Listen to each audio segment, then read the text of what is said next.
Kali ini aku mau bahas contoh soal logika matematika tentang penarikan kesimpulan menggunakan aturan inferensia. Sebelumnya, jangan lupa klik subscribe, like, dan komen setelah ini kalian mau dibuatin video apa lagi, supaya aku makin semangat bikin videonya. Oke, jadi di sini tuh ada contoh soal, berikut diberikan beberapa premis dan konklusi. Buktikan validitas argumen dengan memberikan alasan pada setiap tahapan pembuktian. Nah, di sini kita diberikan, kita belum tahu nih mana yang premis, mana yang konklusi. Tapi ada satu yang pasti itu adalah konklusi adalah yang nomor F. Karena ada titik 3, itu dia pasti jadi konklusi gitu. Jadi suatu argumen dikatakan sahih atau valid jika konjungsi beberapa hipotesis yang ada itu bernilai benar. Berimplikasi pada kesimpulan yang benar. Itu adalah tautologi. Oleh karena itu, kesahihan atau validitas suatu argumen dapat ditunjukkan dengan menggunakan tabel kebenaran.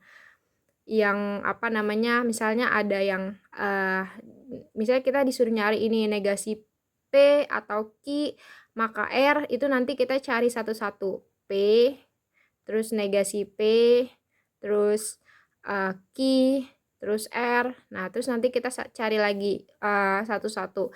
Negasi P atau Q itu apa? Terus ini nanti di maka R itu jadi negasi P atau Q maka R itu apa? Kalau hasilnya valid, dia akan bernilai benar semua gitu.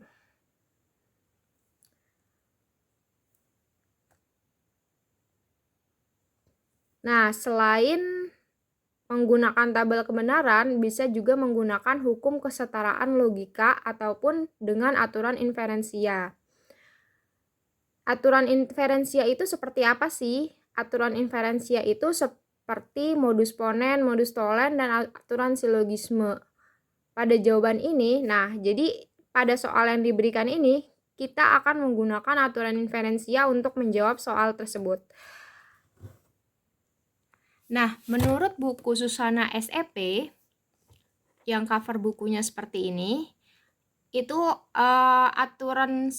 aturan inferensia itu ada beberapa aturan. Jadi untuk menyatakan argumen tersebut, bentuk argumen itu valid atau tidak, kita menggunakan modus ponen, modus tolen, generalization. Jadi ada 8 bentuk argumen valid menurut aturan inferensia dari buku Susana SEP tadi.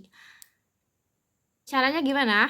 Jadi nanti kita cari nih yang misalnya P maka Q, P maka kesimpulannya adalah Q, berarti modus ponen. Nah, dari soal tersebut kita cari mana argumen-argumen yang bisa ditarik kesimpulannya menggunakan aturan ini gitu. Kalau misalnya bisa ditarik kesimpulannya dengan menggunakan beberapa bentuk aturan dari inferensia ini, maka argumen tersebut dinyatakan valid. Balik lagi ke contoh soal. Jadi di sini kita akan menyatakan dari premis-premis yang diberikan, premis A sampai F itu apakah valid atau tidak. Jadi misal kita ambil yang ini D, P maka T, negasi T.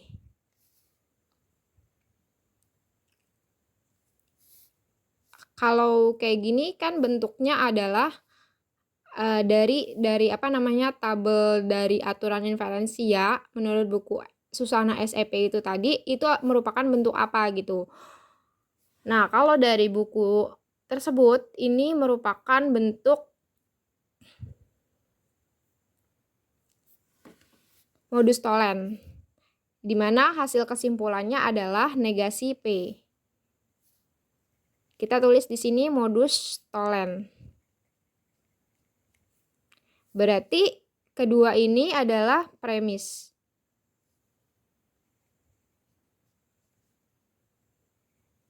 Premis D dan premis C. Terus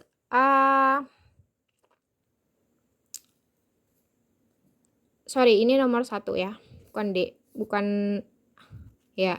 Terus untuk kita untuk bentuk yang kedua. Bentuk yang kedua itu kita ambil yang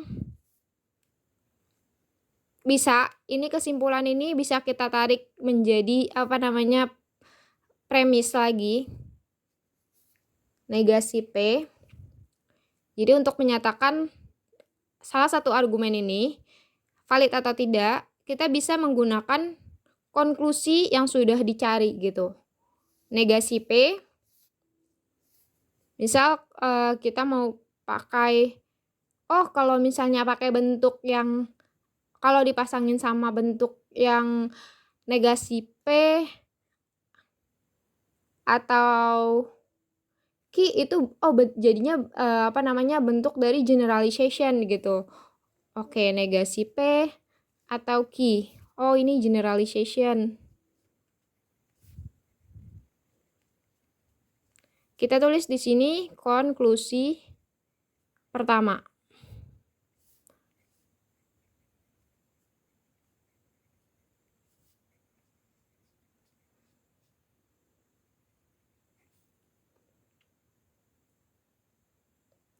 Karena kita udah dapat kesimpulan kedua atau konklusi kedua. Konklusi ini bisa kita gunakan untuk membuktikan premis yang ada di sini sampai semua premisnya ini terbukti gitu.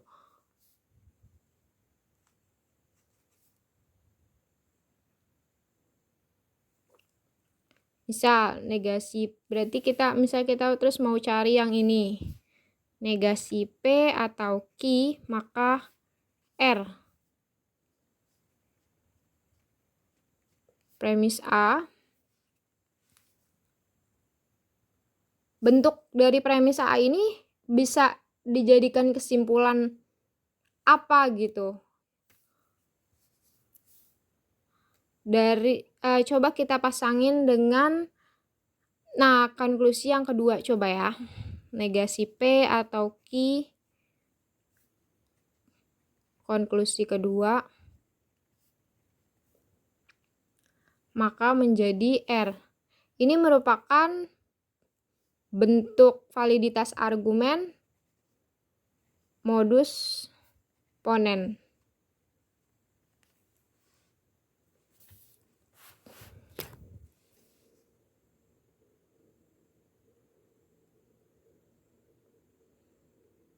Oke, terus ini sekarang yang keempat ya. Coba kita cari yang E. Ini kan udah, ini udah. Sekarang coba kita yang E. Negasi P dan R, maka negasi S. Premis E kita pasangkan dengan konklusi pertama.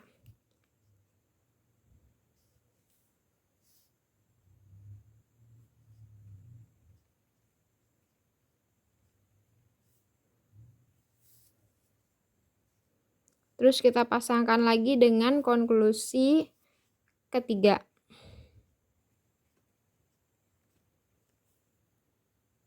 Maka jadinya adalah negasi S. Ini merupakan bentuk modus ponens. Ini udah, jadi yang belum itu adalah ini ya konklusinya, F. Coba kita dari ini kan dia konklusi. Kita buktikan kalau ini benar adalah konklusi. Caranya dengan mencari Gimana caranya kita bisa dapat konklusi ini? Dari premis-premis yang ada atau dari konklusi yang sudah kita cari gitu. Coba kita pakai premis B. S atau negasi Q. Oke, premis B.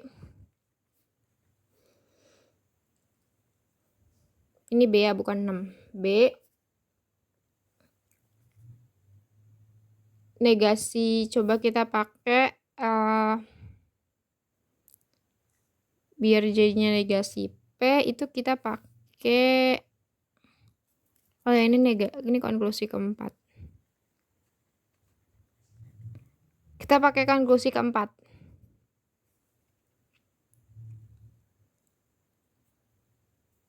Nah, kalau kayak gini kan bentuknya udah kelihatan gitu. Di sini bisa kita langsung simpulkan S atau negasi Q, negasi S, maka kesimpulannya adalah negasi Q.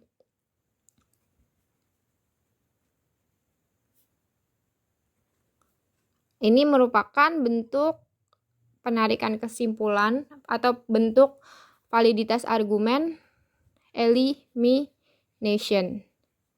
Jadi kesimpulannya adalah semua premis yang diberikan terbukti valid.